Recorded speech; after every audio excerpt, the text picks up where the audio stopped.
Lunchtime, kids! Yum, yum, yum, yum. Hello, friends. It's lunchtime. Welcome to our Friday show of The Lunch Break. It is me, Josh Hart, in studio with no one. And in the production room, we have Zach Lewis. Hello, Zach.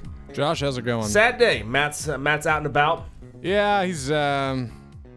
It's a bummer. Makes me sad. It happens. Yeah, But you know what? it does. The show must go on.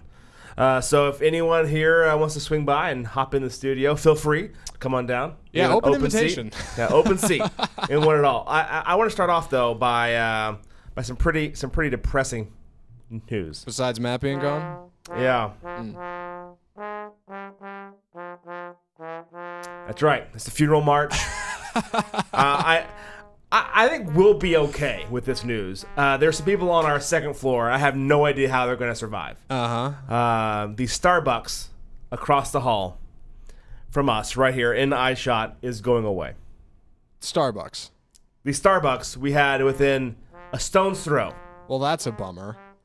is going away. Yeah, they're packing up. It's going to turn into something else. We're not sure what, but the Starbucks version of that is going away. And Sarah Crilly drinks Starbucks a lot. And Yeah. I think now she's trying to like rein it in a little bit, but she's not. She She's was not there. trying to rein it in. She was there a lot. Yesterday she told me I can't have Starbucks any longer. What? I don't know that that's a health thing or whatever it is. But I see her. Well, I saw her quite a bit. I don't want to out her if she's if she's trying to do something else. But that Starbucks going away was a huge component of us getting this room. I'm not sure what we're going to be doing any longer. But How did you hear about this? they told us. Who? Sarah and Samantha upstairs. Oh, so who did they hear it from? I guess. The building. Yeah, they get emails that we don't get. Why is it going away? Does it cost too much to run? I mean, come on. The only thing I can think of is that there's a new coffee shop on the second floor that's going in. So we're in, if you're unfamiliar with the show, we're in Lincoln Square at like Dallas and like 635 and the Tollway here in Dallas. And so it's a huge complex, multiple buildings, and we're on the first floor of Tower 2. It's a classy place. Classy place. We're on the first floor of Tower 2. Tower 2 is about to get an upgrade. Yeah. Because right now we have like a kiosk, like a Starbucks kiosk, which is phenomenal. Yeah. They can do anything that you can get anywhere else, but it's a kiosk. Well, they're about to open up a full-fledged like coffee shop. Sit down, newspaper, like a coffee shop. It's not going to be a Starbucks. It's going to be something else that serves, I think Starbucks coffee, but it's going to be a full-fledged like coffee shop. Right. It's on the second floor by the visitor entrance. Yeah. So I think that's putting the kiosk. Like they're just like preemptively getting it out of the game. I think you're right, and that's a bummer. And I'll tell you why, because I know the guy that runs that shop. He's a nice guy. He's there every day. He's a hardworking Joe, and I feel bad for him. Maybe he'll work up there, I guess. I don't know. Well, I mean, I doubt it. You mean but what? I think he's a part of the cafe. I think the cafe had that. The cafe realized, hey. Yeah. So, we'll see what goes in there. My wife was talking about it last night, and she thought of the idea of doing a bubble tea. I'm not sure if bubble tea replaces Starbucks though. I dig some bubble tea. Well, yeah, I dig bubble tea, but it's not like my 9 a.m. ritual to go out and grab some bubble. That's like a treat. Well, that place does. They do like smoothies and yogurt and stuff, but nobody ever gets it. So I don't know how far bubble tea would float. I know it's not quite the same as a smoothie, but yeah, you're right. It's a treat. It's like a dessert. It's not something you just casually get, especially in the morning when you're trying to kick off your day and get through that first big meeting. You know what I mean? Yeah, I see Sarah is online doing the show. So if there's any ideas you have for Sarah about what should go in the kiosk besides the Starbucks, because I've heard bagels being one of them, like a little bagel shop. Yeah. Because bagel shops have coffee, just not Starbucks coffee. What is it about Starbucks coffee that you're either obsessed with? Like it's a love it or hate it relation. It's not like one of those like lukewarm. It's a love it or hate it kind of feeling. I think Starbucks is one of those things people look at like it's treat in a way. It's a good way to kick off your day, and it's like it's an I deserve this kind of thing. I earned this coffee. Like I'm gonna go stand in line. It's 5 minutes. I don't have to be at the office, and I can enjoy a warm, overpriced cup of bean water, and it'll be incredible. I love what Starbucks has been able to do. Yeah. With the bean water, exactly. It's essentially coffee. Now, given it's coffee they've perfected. There is a certain like taste to it. I have a cousin who went to Portland for a while and lived in Portland. Oh, wow. And now he's back in Austin. He goes, the two things I miss about Portland is beer and coffee.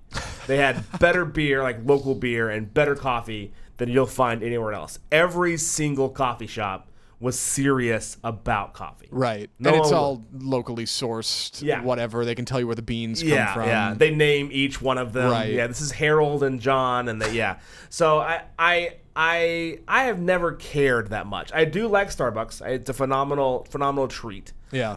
But we have Folgers in our break room, and it's fine. Yeah, we actually have a bag of Starbucks blend, whatever. We Yeah. never use it. It just sits there. Yeah. It's all the same. It's all going to the same place. There's a difference. You know, I Well- can taste when you use Folgers and when I use Starbucks. I can taste the difference.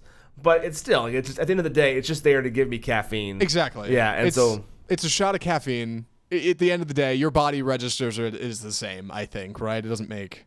There's probably not a whole lot of difference in how much energy you're going to get. Yeah, so I do love. I saw online that there was like a blind taste test for coffee drinkers, and one of them was the Starbucks and then McDonald's blind taste test. And throughout America, McDonald's won hands down, Really? as the better coffee. Oh, wow. And I think a lot of that. My dad loves coffee, can't stand Starbucks because it's too strong. Too strong. Yeah, it's too bold. Okay, he'll go sure. and get like the vanilla caramel, Yeah. like the super sweet. You can't even taste the coffee. Sure. He'll get one of those, and it's great. But as far as like just getting like the black roast, he can't do it. You always drink black bold. coffee? Um, Because I've seen you every once in a while with a cup of black coffee, but you change it up, which is I do. the only way to do it. If you Yeah. drink the same thing every day, you're going to be miserable. yeah. So if I'm drinking just coffee, it's black coffee. Right. But when I go upstairs, they have. So if you don't know, again, we're divided. We have the downstairs floor, which is where we are, and then there's a second floor upstairs. Upstairs is like that's the penthouse. That's the VIP area. Is it the penthouse? Well, they get all the nice stuff. You know. Yeah. Okay. I guess we that's get the. true. They have Yeah. a full-fledged fridge. We have a college dorm fridge. Right. They That's get- yeah. They bought us a microwave, which we're grateful for. Well, no. But they got the new microwave. We got the hand-me-down. Right. No, they bought themselves a Yeah. microwave. We got the old microwave. Exactly. Yeah. So upstairs, again, we have a coffee pot, and again, grateful for the coffee pot. But upstairs, they have like the Ninja, and like blends and froths, and like makes really cool like lattes. You've got to see this thing. If They you've have- never seen a Ninja coffee maker in action, Phenomenal. do yourself a solid. Yeah, Check it out. Phenomenal. Yeah, it's something. It has like they have like creamers and all different things in the drawer. And because again, that's where all the big wigs sit. They're up there, so they need their fancy coffee, and that is where clients go to have meetings. Yeah. So it makes sense. We're fine down here. I'm not trying to complain. I'm yeah. just saying, Who wouldn't love? yeah. This. Every once in a while, I go up there to get a little treat for Sure. myself to Yeah. get the latte and the foam. It is So, nice. Yeah. But I guess I don't know. Maybe it's selfish of me to think that like down here we got a pretty sweet. We got the cool lights. We got the studio. We got empty chairs. Like it's not so bad. I don't know. Now there's a hot debate growing on on Facebook about which brew is better, cold brew or hot coffee. Oh. And to yeah. me, like that's not even that's like apples and oranges. It's a totally different thing. cold brew and hot coffee. Yeah, Yeah. Like hot coffee is great for when you want when you're cold, you want a hot cup of coffee. Sure. But iced coffee, I drink mostly during the summertime. And the hard part about getting cold brew coffee is getting it like here, because like there's no way, because like cold brew, from what I understand, is like coffee they make and then they put it in the cooler for a long period of time, and it's stronger because when you pour it over ice, it dilutes it to where it gets to the proper. Is that how it works? Yeah. So it's like a stronger, bolder. If you ever drink just out of the jar, like cold pressed coffee, Yeah.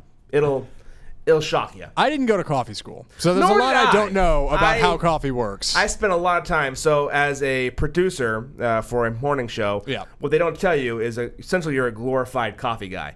And so there's a couple of hosts who would feel bad about having me do a coffee run, and some that wouldn't. There's a guy I used to work for, Adam Smasher. Yeah. And he would like feel bad about it, but he would always send me to go on a coffee run. And so every morning I would just stop going to work. I would just go to the Starbucks, and he would have already ordered on the app the amount. I would pick it up and drive it in. How does that work? I feel really bad, but do you mind going and getting it for the So, 18th time? Here's what he would do, and it's so funny. He would be like, "Hey, I just, you know how it is over there with like people and talking, and it'd be more effective if you could just do it. Like, there's no one there at 4 a.m. Like, so there's no one to talk to. It just he didn't want to do it, and so I kind of called him out on it, and we had a good laugh. But that was the coffee run. So spending all my time every morning in a Starbucks, and I got free coffee out of it. I was fine. I didn't care. Sure. It was on the way to work. No big deal for me. Right. Is when I learned all about the different how things are made and done, because I ask a lot of questions, and so that's where my experience comes in. Well, I want to dip back into the comments real quick. First, to address Sarah Crilly, who said the Ninja coffee maker upstairs was on sale. To be clear, this wasn't like an exorbitant purchase. It just happened to be the thing that was on sale at the time. Sure, And thought to themselves, yeah. And she would have got one for us, but we didn't have a sink down here. My only issue with that is we did have a sink once. There was one, and it was removed when we moved in. So as far as the sink thing goes, I hear what you're saying, but like little column A, little column But they B. didn't remove the sink so that we couldn't have a Ninja. That wasn't a thing. I think they removed the sink for more desk space because nobody wants to work next to the sink. I don't think anybody wants to work next to us. Yeah, that's probably true too. So that's where we're at. And then to clarify, Amanda said, no, cold brew isn't iced coffee. Right. It's a specific way to brew the coffee. It's less acidic. Oh. Now, here's how much I know about brewing and solubles and hot and cold liquids, all right? This is some very basic chemistry. For those of you who don't know, tune in to the lunch break to get a good chemistry lesson every Friday. Boom. Here's what it is. If you are trying to make, like, salt water, right? You drop salt in cold water. You can dilute a lot of it. A lot of it will absorb into the water, but a lot of it won't. Versus hot water, most of it will dilute. Hot water is more soluble or something. I don't know the correct term for it. So basically, the hotter the water, the more things absorb into the water. That's the deal. So I assume when you're making hot brew or cold brew, you get something out of doing it at a different temperature, but I don't know what. I know you've got some brewing experience, maybe not coffee. Do you? Is there? I have no idea. No? Yeah, I was gonna say, like, this is, as far as chemistry lessons go. Right. Yeah, don't take this to school. Well, you've homebrewed like beer, right? Yeah, I homebrew beer, but you have to get with beer, it's like a steep it. So I'm not sure how you would pour. I guess it would work. Pour cold water over the grinds. I feel like we're kind of out of our realm of understanding. We're going to sound really dumb talking about it. But how you brew beer is like tea. Like you're making tea. Oh, really? Yeah, you get the barley, whatever it is, and you put it into hot water. Now, you put it at different times based on the hops and whatever it is to get the flavor and the profile that you want. Sure. But essentially, it's like you steep a bag of goods for an hour or so to get all the flavor out. And then you put sugar in there, and then you put yeast in there. The yeast eats the sugar of your flavored water. Yeah. And then the yeast, that makes the alcohol. Really? So, yeah. I did not know that. There you go. See, that's a chemistry lesson. Fun That's facts. something, yeah. We're going to get back with a feel-good story after this quick break. A feel-good story that took place right here in Dallas in Carrollton, Texas. Stick around. It's the lunch break.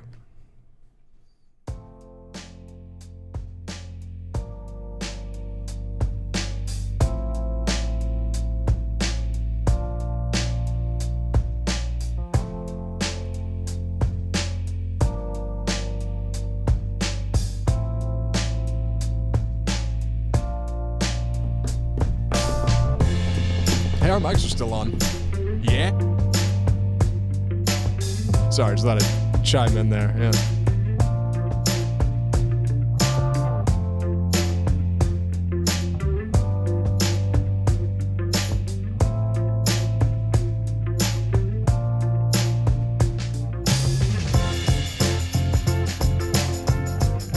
And we are back. Sorry about that. This is my first time to run the board in here for the sound, so I left the microphones on. It's all good. That's a sweet jam, though. Whatever that was, that's a good one. Yeah, it's a good little ditty. Yeah, it's called Break Number 3. Break number 3? Yeah. Oh, man. Good stuff. Yeah. So we're talking about, like, I like to kind of go through the news and find stuff that is like a feel-good, there you go. kind of moment. And Sure. I found this story that took place here in Carrollton, and it was a church. And it was a church that had, usually they go all out on Easter Sunday, as most churches do. That's like a pretty standard pretty standard like church thing. Everyone Is goes. that music you're piping in? Yeah, it's a little church dig that. music. Yeah. Look at the production value here. We're stepping it up. We don't need Matt. When Matt's gone, we Yeah, don't need to bring our A game. Anyway, this church here in Dallas, they spent a lot of money, up to $100,000, on advertising alone for their services. And so For Easter services? Just for Easter services. And Easter, if you're unaware, is like the day you have to go to church. You go to church on Easter and around Christmas. Those are the two times that if you're a lapsed Christian, that's when you go. So those are the kind of things that. So Easter Mass where I went was completely packed. Right. We got there probably like 2 or 3 minutes late. And we were standing in the back of the back of the back. This is probably multiple services kind of thing. Yeah, they have like 3 or 4. It's Right. one of those deals. They know this is when everyone's coming to get their feel goods, and so they have those kind of things. But this church in Carrollton, and it's the Congregation of the Covenant in Carrollton. I'll go ahead and give them a drop. Hopefully they're not a weird church. When I don't you know blow who they are. $100,000 on one holiday, it's okay to give them a drop on the show, I guess. So, but what they did is they were talking about this, and they were like, you know what?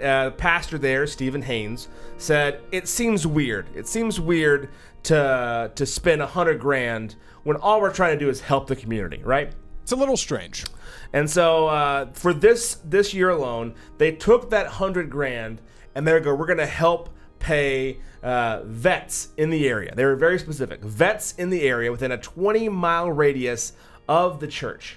Veterans? Veterans, yeah. Gotcha. Not veterinarians. Yeah, you're going to help veterinary. Yeah, you're going to help veterans. I know churches in particular about animals and heaven, and it's another show. Yeah, another show. They're going to help veterans in the area within a 20-mile radius. And that was just it. They were going to spend the $100,000 that they were going to do. Well, people started hearing about that, and it kind of grew naturally. Yeah. And they ended up raising enough money that they were able to cover every single veteran in a 20-mile radius, cover all of their medical expenses. For how long? Completely paid. Well, no, they were just like, whatever bill they had, boom, paid. Covered. Really? Yeah. Well, with $100,000, that's pretty good. Because I was going to say, how many veterans can live in a 20-mile radius in Carrollton? You know what I mean? A lot. Like, how dense could that be? Veteran per square mile. After all the money they raised, they paid off the debt. And guess how much the debt was? I have no idea. $10.5 million. They paid off. Was raised with the $100,000. People heard about it and started donating, pitching in, adding to that fund. They paid off everyone's debt and then turned around and helped families in that same area who were in need and helped relieve their financial problems. Up to 4,229 families in all who weren't veterans, just were in need in their community. Wow. What a phenomenal story. That is a crazy feel-good story. Yeah. Let me figure out how I can ruin it. Go ahead. So here's the thing. I was in Houston, right, over the weekend. Easter weekend as it was. And I noticed a lot of people had these like cardboard standees in their yard, like political signs you'd see, right? Yeah, like these little cardboard square things. Yep. And a lot of them were advertising Easter. Now, this is Houston, Texas, all right? This is the home of Joel Osteen and Lakewood Church. Yep. It's no joke. Those people take their church seriously, and I respect the hustle. I do. But like, how do you work in to like a church marketing budget those things, right? Where does that money come from? How do you allocate that? So, in a past life, I was on staff. You were a youth minister, right? That was the deal. Yep. In a past life, I was a youth minister. So I worked heavily in a church. My dad, small town church pastor. So I get the behind the scenes inner workings of a church. Sure. So the church's mission, and again, I'm speaking only from my experience, not the stamp of what the church doctrine says. But from my experience, the church mission is to make disciples of men. So bring people into the faith. That is their number one objective. Okay, yeah. And so just like any company, at that point in time, they become a company. Right. They help, they find the need, but they want to spread the word of the church. So in this day and age, the best way to spread the word is through advertising. Right.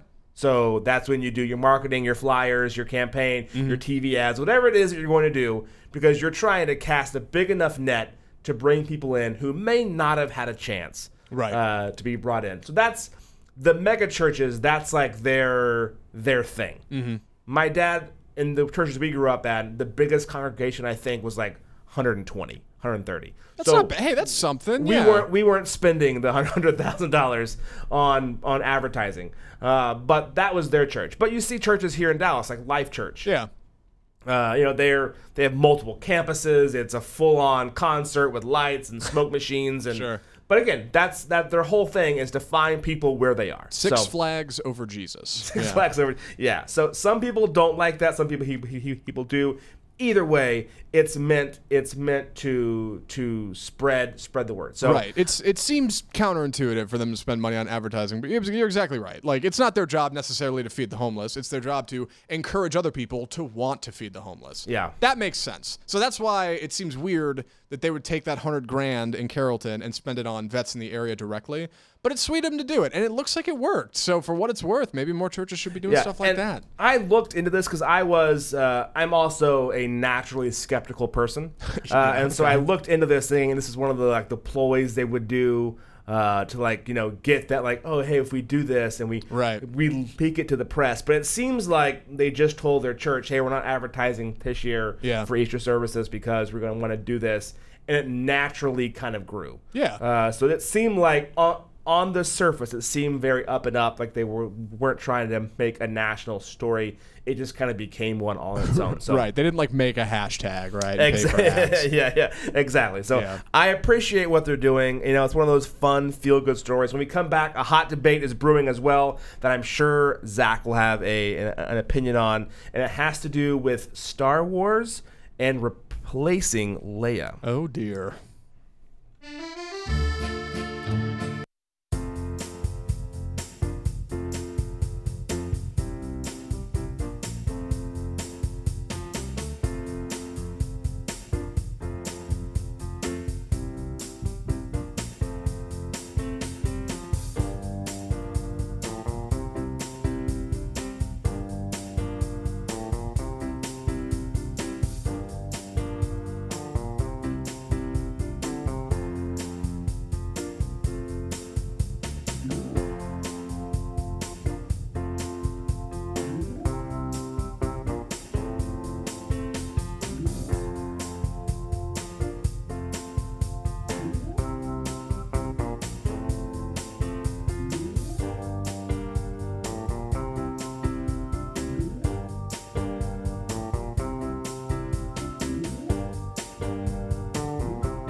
All right, we are back. I was trying to pull up the Star Wars theme. Yes, but I did not get it in time. So Star Wars theme, yeah. Sorry, I should have been more prepared for that, and I was not, and that's entirely on me. Join us in the comments by typing your hum along. Yeah, please. So that was that. So the debate right now that is brewing is about. So, if you're not familiar with the Star Wars saga, Princess Leia has made a comeback, and there's a whole lot. I don't know a whole lot about it, so I'm not going to dip my feet entirely into this. But in real life, she has passed away. The actress, and I forget her name, but Carrie Fisher. Carrie Fisher, very unfortunate, has passed away. So, but she has not died off on the series, and so the debate is, should they replace her? No. Spoiler alert for anybody who hasn't seen Star Wars Episodes 7 and 8. Very unfortunate. Of the kind of original trio in... Just going to switch that camera over to me. Yeah. Of the original trio in Star Wars, the Han Solo played by Harrison Ford, Luke Skywalker played by Mark Hamill, and Princess Leia Organa played by Carrie Fisher. Two of them, I should say, are no longer around in the series, right? Two of them have passed on. One of them is still around. Kind of counterintuitive to life, I guess. Life imitates art in a weird sort of way because, unfortunately, Carrie Fisher isn't around anymore, but Mark Hamill and Harrison Ford are. So, man, that was just unfortunate, I guess. So, but yeah, really a bummer. So they're talking about replacing them with, and again, if there's anybody who could do it, I think we're close. Sure. Meryl Streep. Yeah, Meryl Streep is the pick for this choice. Now, before we get into it, we have a clip of what Mark Hamill has to say about it. Let's hear it. But just the way Han Solo was more prominent in 7, Luke was more prominent in 8, we assumed that Leia would be more prominent in 9, especially since the dynamic of having Kylo Ren as her son. I think it'd be tough recasting only because she's so indelibly linked with that character, but she's irreplaceable. So, it goes back to, is anyone actually irreplaceable? You've seen times before where people just put in new actors. I've seen it before where you think, oh, hey, but people get by with it as long as you're staying true. And a lot of the, I'm sure, blogs and fandoms will get upset, but ultimately the general population, I don't think, would care. There's 3 options, I think, here, right? There's 3 ways to go. 1, you recast. It would be unfortunate. I feel like people might be okay with it. Amanda in the comments said it was a great idea because if anybody could carry the Leia mantle, it would be Meryl Streep. I could get behind that. Academy Award-winning actress. Hey, she's great. I dig her. Love the Meryl. Yeah. 2, you don't recast and you write her out.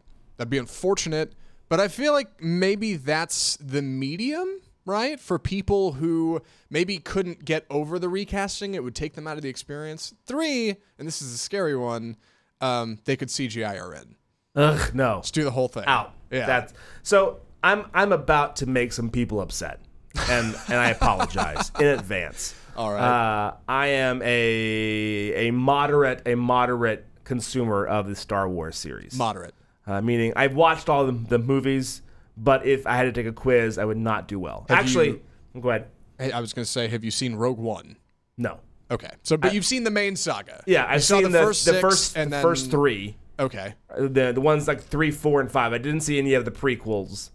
Okay, so you saw the original trilogy, right? Yep. Like New Hope, Empire, Jedi. Mm-hmm. You didn't see the 3 old school ones. No. Well, old school, I should say new school ones. The pre ones. With Anakin Skywalker and Hayden Christensen and Ewan McGregor. Yeah, no. The best part of those movies. Right. The ones that had BB-8 in them, I've seen those. Okay, so you saw 4, 5, 6, 7, and 8. Yep. Make your claim. Let's and hear it. they were all fine. Okay. Except for on the latest one, I did not care for Carrie Fisher's performance or Mark Hamill's performance. Really? I thought they would have been better served had they not been in the movie at all. And I mentioned that in passing to friends of mine who were avid supporters of the film. Yeah. And it was as if I spit in their very face. So I don't think they brought the same character as they did on the original 3. Right. I think they were brought in to make awareness about the film. I just don't think they kept up with their chops. It didn't seem like it was good acting. They were meant to help. Comments are. I know. I don't know if you're reading these. I hope you are. Yeah, no longer friends. No, you didn't. Yeah, I get it. Yeah. Yeah. I think the reason they were in these movies is to help bridge the gap between the old and the new. And that's part of the main core message in episode 8 with the passing of, again, spoiler alert, Luke Skywalker. It's handing off Star Wars to a new generation. That's what it's supposed to be. That's what the prequel trilogy 1, 2, and 3 were supposed to be. Yeah. But people didn't really go for it. Some did, some didn't. God, I feel like we're really treading on hot ground. Yeah, no, people are upset with me. Yeah, I know. Yeah. I'm looking at the comments and trying to focus. So yeah, I get why they're in there. I liked them. Honestly, to be fair, just to dip myself into the same water you're in, I didn't think first time around, please don't crucify me, Harrison Ford was all that awesome in 7. No. I had trouble getting into him. I don't know why. Then again, in Blade Runner, I thought he was great. So I like Harrison Ford. Yeah. I think he's a great actor. I feel like they were trying to market off of we're bringing back the original cast. Yeah. When I think they should have just done a film and made the film good for what it was. What do you mean a film? Make a good Star Wars film. Not try to like for instance, the only time I've ever seen this done well was with Star Trek. Okay. When they brought back, boy, I don't know his name wrong. The guy, the scene. Spock. Spock. They brought Leonard back Nimoy. Yeah, they brought back him, but they used him, I think, an appropriate amount. Just sprinkle him in. They didn't try to make him a whole character. Yeah, and because they already had a Spock. So I like the way they did that, but for the most part, I don't like it when to me it seems like you're trying too hard. I don't know if I've ever seen an angry face come across. Yeah, we are. Yeah. again. No. They did a clever job of writing Leonard Nimoy into. I said Leonard Nimoy, Amanda. They did a I clever didn't job say it, of. yeah. I feel like I'm being held hostage on stream. They did a clever job of writing him into the new one because it was like this weird kind of time travel reality plot that kind of works for Star Trek. Star Wars, it makes sense that they would be in there because it's older and you want to see what's going on with them.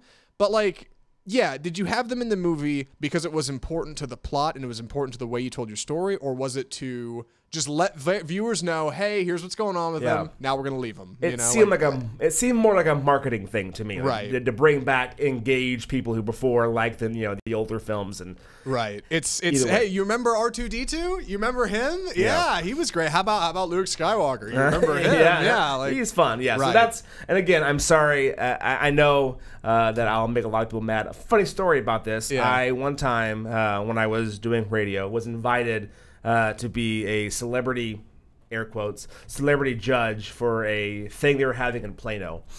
And it was to like judge for a Star Wars contest, like a kids Star Wars contest. And my ignorance of Star Wars came out full effect. Oh, no. So my wife and friend were trying to like give me like tips on who the characters are, what the people are, and those kind of things. And it did not go well. And I remember I called some kid's lightsaber a sword, and you heard like the audience like collectively gasp, like, "Oh, yeah, it's a cool sword, man!" And it's like, yeah. So that shows you my knowledge of where we're at with this. I like that in criticizing. Go ahead. Criticizing Star Wars in an attempt at a constructive manner, you brought in Star Trek instead. They did it better. Like you made it worse somehow. Yeah, like you managed to compound that debate. We will go out on. I have gotten approval. This is the RCN special Star Wars theme. Oh gosh, close. It is the War in the Stars sounder to end this into break.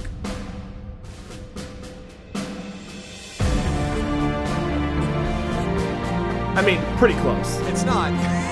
It's not close.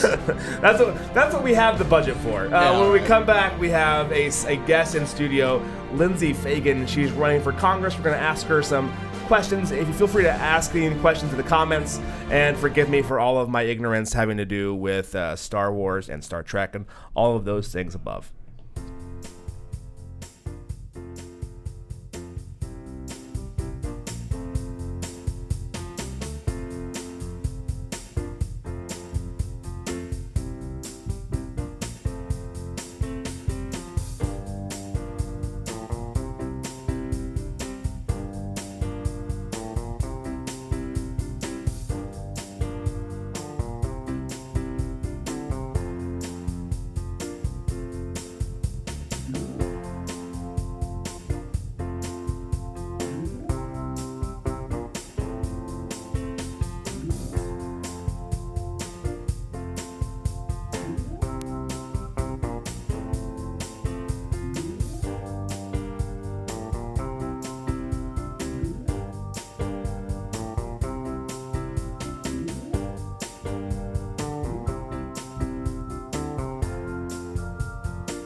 All right, and we are back. And again, I apologize. I'm bringing in Lindsay.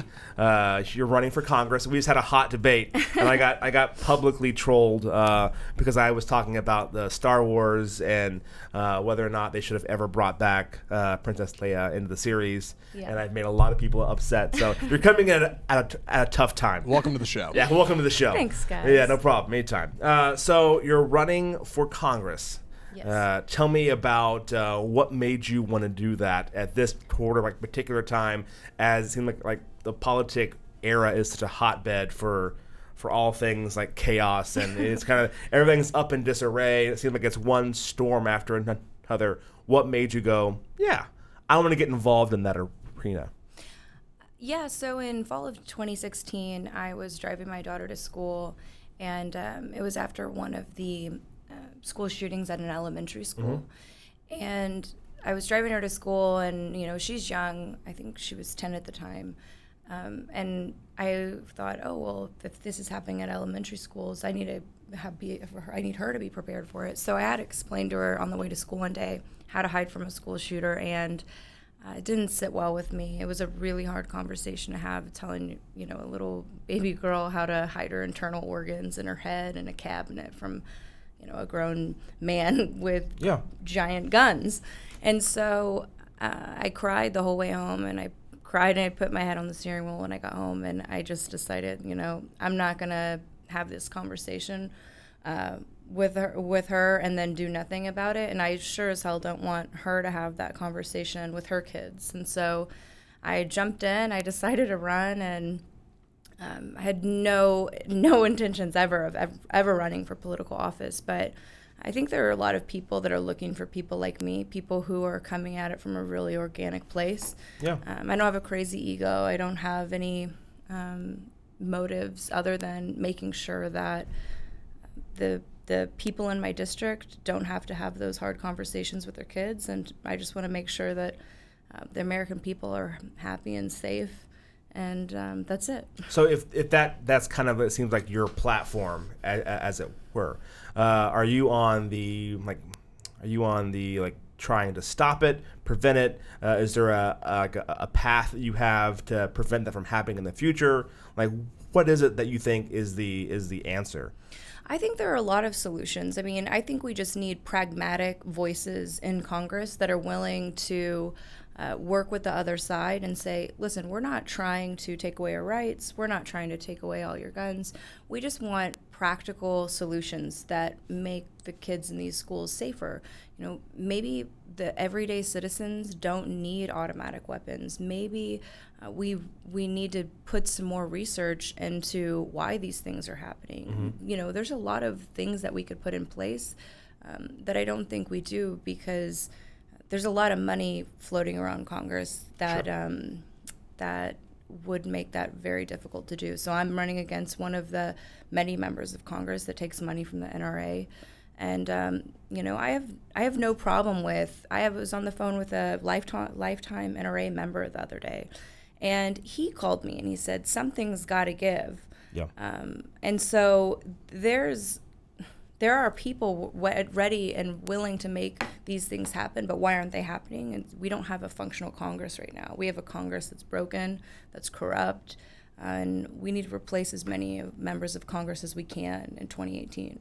I had that conversation with another person who was running for Congress as well, and I was saying, what is it do you think? 'Cause I don't think people go in like you. I don't think they go into Congress going, yes, now I get to swindle and I get to take advantage and look at all the benefits. And, But you see it time after time. Congressmen that go in, even though they have a set salary, they end up coming out way more wealthy than they were when they went in. You see, you know, buy-offs and not buy-offs. You see people that get sponsored by different companies, and so of course, like if someone's giving you, like, how do you stop or prevent that from happening? I think we have to really look at Citizens United made it much more easy for people to buy off members of Congress. I think that there are things we need to put in place. I don't take any corporate PAC money. I don't take any PAC money. I'm 100% funded by individuals.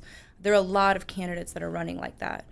We need candidates on both sides that run completely clean campaigns, that promise to run completely clean campaigns. And you see that now. The American people are saying, we don't want politicians that take corporate PAC money. We don't want politicians that that are working with all these special interest groups. So I think that as soon as I took that money, people should run against me and to replace me. I mean, that's reality, because you know, there's nothing in this for me other than making sure that my daughter doesn't have to have those conversations with her kids, and you know, to make sure the people in my district are happy. Like, that's it. And as soon as I stop doing those things, I feel like it would be pointless for me to be in Congress. And so you're running in the 26th district, and what areas does that include? So all of Denton County except Carrollton, and then northern Tarrant County, so Watauga, Keller, Northwestern Hills. I was born and raised in the district. I was born and raised in Keller. Oh, nice. Yeah, so. And then, so you just decided one day driving. So how long have you been involved in politics? Because, like, for me and my wife, we, not that we're involved in politics, but this was the first Yeah, I live in Plano. This was the first time I've ever put a political sign in my front yard. For who? Yeah, it was for the mayor. Oh, and that's awesome. yeah, I like him a lot, and me and Yeah. him have talked a couple times, and it's like, you know what? I support you, and I have That's never. great. We're like, wow, we're such advocates. But we're not. We put a sign up in the yard. Yeah. And so that was the first time we've ever. Hey, done, but you we're got to getting take a first step yeah. somewhere. So we're getting more and more like involved in the local politics because for us, I laugh that people half people only vote once every 4 years Yes. for the president, and people aren't paying attention to local and your state elections, which has Yeah. much more effect on your everyday life Yeah. than the president actually does. Yeah. And so what was it that, like, besides your daughter, like, did you ever have any inclinations beforehand about getting involved, or? Yeah, I was a delegate for Bernie Sanders in 2016 for the state convention, and I think before that, I was a young waitress that poured and gave money to Barack Obama. I really liked Yeah. Obama.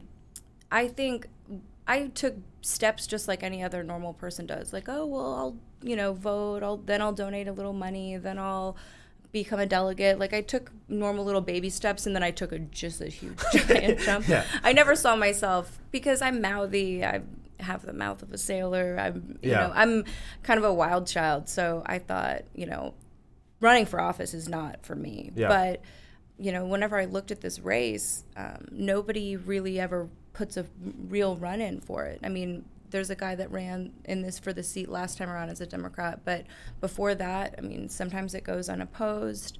And I was ready to go all out. And I'm incredibly resourceful. I know that as a small business owner, I know what it's like to have an idea and then to just put small steps forward to Sure. making that happen.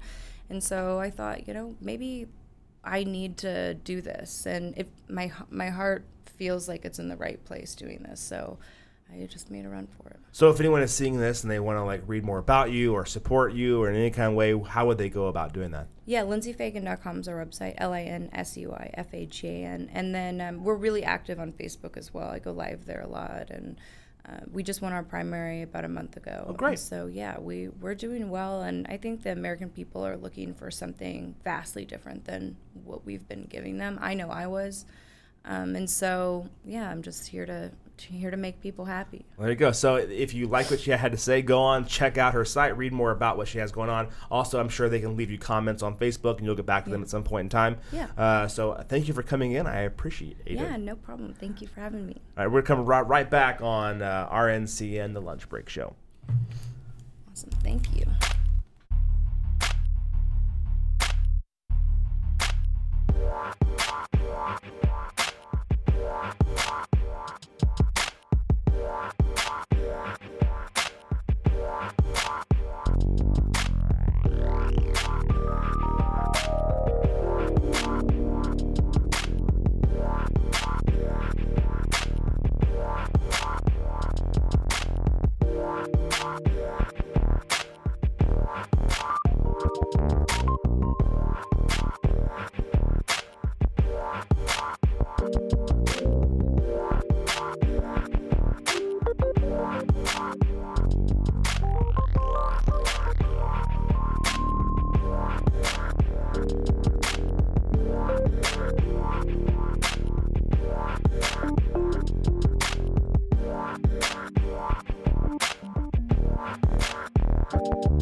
And we are back. We are. We are back. We are back. Yes, that. I am going to switch. There we go. Now pull on the computer. There we go. Now There we are, Now yes. we're cooking. Yeah. So I want to talk about this real quick. I don't know we're running out of time, but there's a thing that happened online that had me perplexed. Right. Enough so that I figured you'd segue into a different story after our interview. Yeah. And you totally went a different direction. So I can't wait to see what you have to say about this, because I can tell you're really anxious to get into it. So Twitter has announced that they have deleted over 1.2 million accounts for promoting terrorism since 2015. It's very big of them. Very big of them. The one thing that pops out to me in this is why.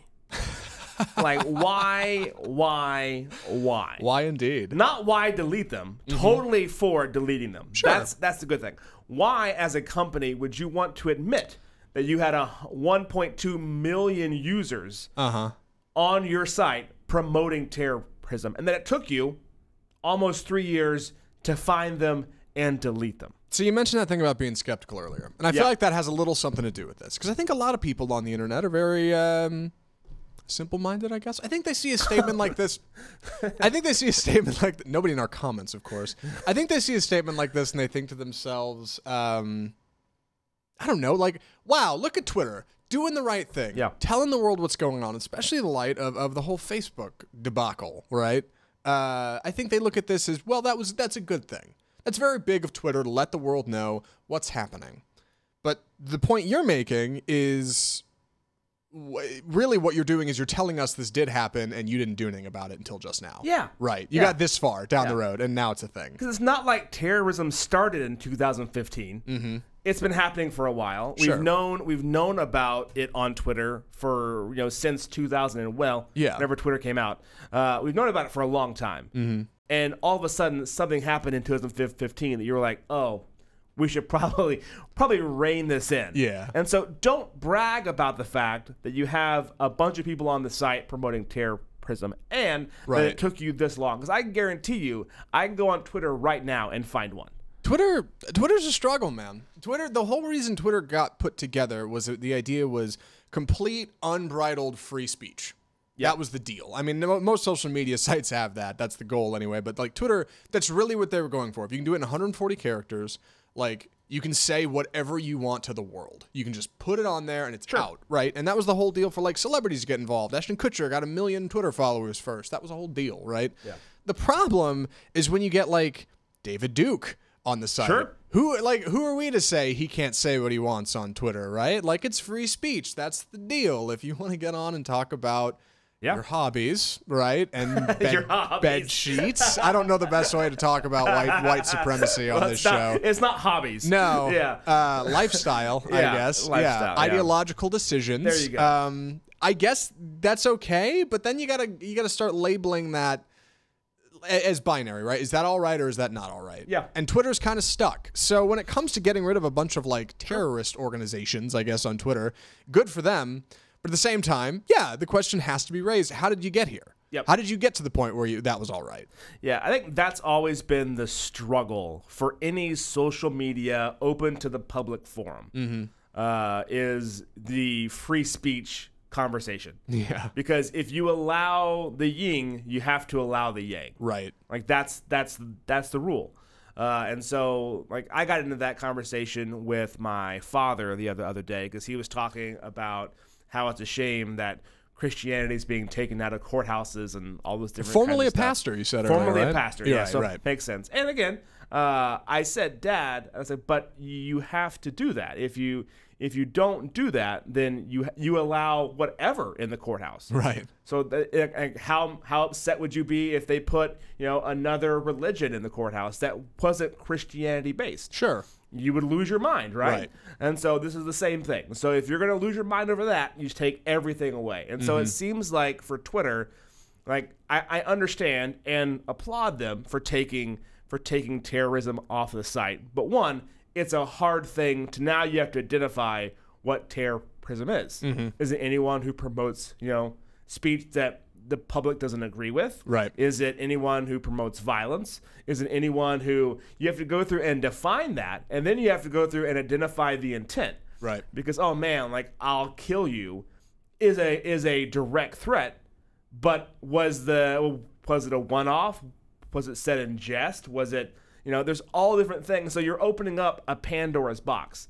So almost to me, if I run Twitter, it is a secret initiative to go through and take out obvious members of ISIS, take out obvious members of Al-Qaeda, take out obvious members that promote violence and death to a nation based on color, creed, whatever it is. Right. But don't advertise the fact that you're doing it, because once you do that, then you're open to all of these sort of conversations that people will ask you. Well, how do you define that? How do you determine that? And that's a basket you don't want to be involved in trying to open up. Right. The platform for free speech is an admirable one, right? The idea that anybody can get on and say anything. It sounds very sunshine and rainbows. And it turns out somebody gets on and says something terrible, and it's a problem. But when you start to draw lines, you have to enforce them. When you start to say, okay, these 5 million accounts aren't all right, that's great.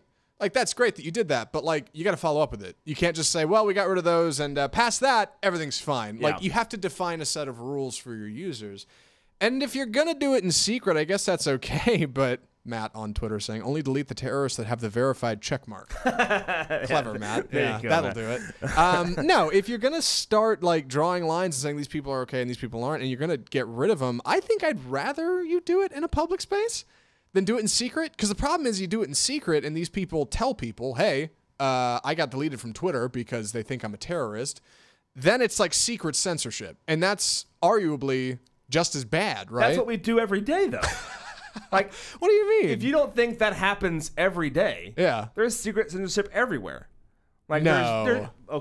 there's different rules that everyone has to play along with. Sure. And I think Facebook does it. I think Twitter does it. I think everyone goes along and they take out what they don't want you to see. There's an algorithm on Facebook right now that they think they have you pegged. They think, I know what this person wants to see Right. to make you feel good about being online. And I think that has much more to do with taking out those sort of sites. It's because of ad dollars. Okay, so you mean secret censorship in the way, to draw a very simple example, you can't post a nude photo on Facebook because the algorithm will delete it. Sure. Yeah, it's just gone. Like, it probably says somewhere in the terms and agreements you I'm can't sure. do that, but they censor it. But that's also, what that is. if they think of you as a, let's say, total conservative, you are on the farthest right conservative as you can possibly be. Right. And there is a post that is left-leaning. They don't show you that post. That's there now on Facebook. Unless it's one of your, like, direct friends. Okay. But they try not to show you those posts because that makes you not feel good about Facebook. Right, and if you don't feel good about Facebook, you won't use it. Yeah, and as far as, like, being on and streaming, like, because they get money through ad dollars. We're They getting do. way off topic. They No, get no. money through ad dollars, and so if you're not spending a lot of time streaming through their feed, that's less money for them to make. Right. And from where I'm saying that this is not altogether just a charity for deleting these posts, is because what advertiser for, let's say, Downty wants to have Downty? Anyway. Dawn or Bounty? Yeah, I think I mixed those two together. Either or. Yeah, either one of those. Dawn doesn't want to have their product next to a post promoting terrorism. Right. They want to tie that together, and so you're kind of like cleaning up your site, Sure. so that you can sell more ads on the service. I think that's a much bigger issue. And so that's what I'm saying. Just don't advertise it, because that's when this conversation comes into place. We would never be talking about the methodology or the meaning behind why Twitter's doing what they're doing, Sure. had they not posted that. But because they posted their findings hoping for a pat on the back, internet people like us come forward and go, "Ugh, why? Yeah. That doesn't make any sense. Yeah. Do you use Twitter? I am a moderate consumer. I use Twitter for news. Okay. So I have a filter on my Twitter on my phone where I can go through and read just news headlines. It seems like something you'd enjoy. I'm surprised you're not into it. Because you can make little posts with absolutely no context. And I mean, yeah, there are things you say every day when taken out of context that are God, hilarious and like insightful. Yeah. I don't like the interaction. Like, The interaction. so, like, on Twitter, when I would make a post, when I made a post, I got made fun of for Downty. Downty. When I made a post and, like, I would get, like, a negative feedback. Like, I would get, like, a post, someone, like, criticizing me. And, to be honest, my grammar is atrocious. And so me posting online just with no spell check and all, like, free will would be horrible. Because anyone that wanted to bash my ideology would just go after my grammar, and rightfully so. It's the low hanging fruit. Yeah, so I just stay off of it. I have a post that I'll do every once in a while. It's usually like a either a joke or Yeah. like I'm promoting something or here's something that I'm doing. But as far as like everyday interaction, I much prefer face to face. So yeah, I am a moderate consumer of Facebook, Instagram, and Twitter. Anna brings up a good point in the comments. Are we doing Twitter a solid by talking about them on this show? I don't think we are. No. I We're don't- kind of derogatory, really. Yeah, I don't think Twitter cares though. Yeah. I don't think we're bringing down the empire Right. in California. I think Twitter is a phenomenal service for what it is. I just think that as like someone in their PR firm screwed up majorly by allowing this to be a thing. Right. Because it goes into people like us talking about the meaning behind it, going into why are they waiting now to do it? Why didn't they do it from day one? Yeah. What are their rules? But you have to explain a lot more than what you really wanted to do. Whereas if someone deleted their post because they were talking about killing all Americans, and they're like, my site was deleted, and you go, this is why. Everyone goes, oh yeah, okay, that makes sense. But when you go out and you announce it, and to me, it looks like they were looking for a pat on the back. Like, look at the great job we've done. Right. That's when everyone's like, no, like that's not a great job. No, yeah, that's what I was saying in regards to all this Facebook stuff. Like, Facebook has all of these things swirling around in the news, and Mark Zuckerberg, and then Twitter comes out and goes, hey, clean slate. Here's what's going on with us. Like, I think it was a power play. It was to try to get a little bit of cred in the news, and it kind of doesn't work. No, I don't think so, but that's just me. So again, it's one of those things. I just feel like you need to think it through. And if you think that your information on any of the sites, Facebook, Instagram, because I did the download on Facebook where you can see how Facebook categorizes you. Right, you can do that. Facebook will tell you your political affiliation. Yeah, as they believe it. Yeah. Yeah. And so apparently my wife and I are very strategic on Facebook about what you can see, what you can do. And so it was actually pretty hilarious what they thought we were. Yeah. Because none of it matched up. Our favorite movie was a documentary that our friend made like 7 years ago that we liked on Facebook. We said, oh, hey, good job making the film. Right. That's the only film we've ever liked. And so it said, your favorite movie is this random documentary. I was like, okay. So Right. it tells you that's why, because that's what you post about one time. Right. Helping a friend out. So Mine does that too. At one point I made a post and used like the hashtag producer for like radio producer, even though I was a board op. And I went in just the other day, I was looking at stuff and it thinks I meant producing as in like blacksmithing and welding. Because that's the thing. It's like, not quite. Yeah, close, but no cigar, Facebook. Yeah, that's what I mean by like you're always being micromanaged as far as like what you're seeing. They're always filtering it. So like even if you're friends with someone on Instagram now, if you post something, they may not see it. Yeah. Because that's just the way that they do things on those channels. So they're always doing it. So it's not a matter of should they or should they not filter the content that you see. Yeah. They're doing it. The question for me is when you say we're taking out terrorists, now you have to define what that means. And that's a sticky situation to get yourself into because it's so hard because one person view of who a terrorist is not the other person's view of who a terrorist is. And you've now opened that up on a public forum and saying we're going to eliminate that as a consumer of our product. And it takes like 30 seconds to get another Twitter account. So it's either way, sorry. I guess terrorism isn't universal. That's what we've learned today. Follow us on Twitter at RealNewsCN, where we are live streaming this show right now. Yeah, you can watch us. There's a lot of good content. I just saw Sarah Strackhouse is doing live content also on our Instagram and our Twitter. So all of our feeds, I believe, are Real News CN is everything. And then for Facebook, it's obviously the full thing, Real News Communication Network. So we're also Real News Communications Network on Twitter, which I should say are on YouTube. And I should say we have 95 subs on YouTube. So close to 100. We got to do something big for the 100. The best comment of the day is from Amanda Mayfield. A terrorist is someone who doesn't think Carrie Fisher is good. Yeah, I'm going to pin that real quick. Hold on. Let me make sure I got that on the top of the screen. There, that is. Yeah. Thank you, everyone, for your comments in the feed. We'll be back on Monday with Matt Stoker back in the building. And I believe Anna will be joining us as well. Yes. So we'll have a full cast back on Monday. We're doing a fun little thing called the Spicy Noodle Challenge, which is apparently this 2 times hot ramen noodle that apparently a lot of people are freaking out about. It's a year old.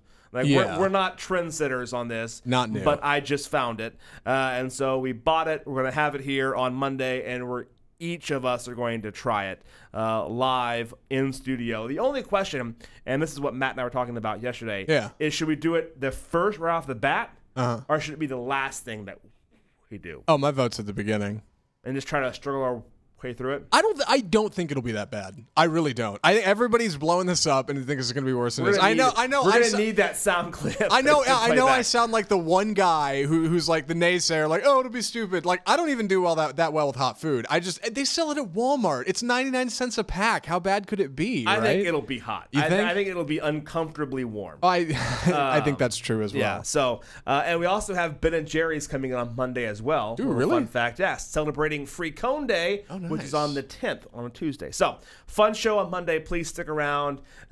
Tune back in at 12 o'clock on Twitter, Instagram, and Facebook. And again, as always, if you missed part of the show, you can go back through our feed. Or if you love the audio-only version, we'll have that up at some point in time before 4 o'clock today. So, thanks so much. Have a great day. Enjoy yourself.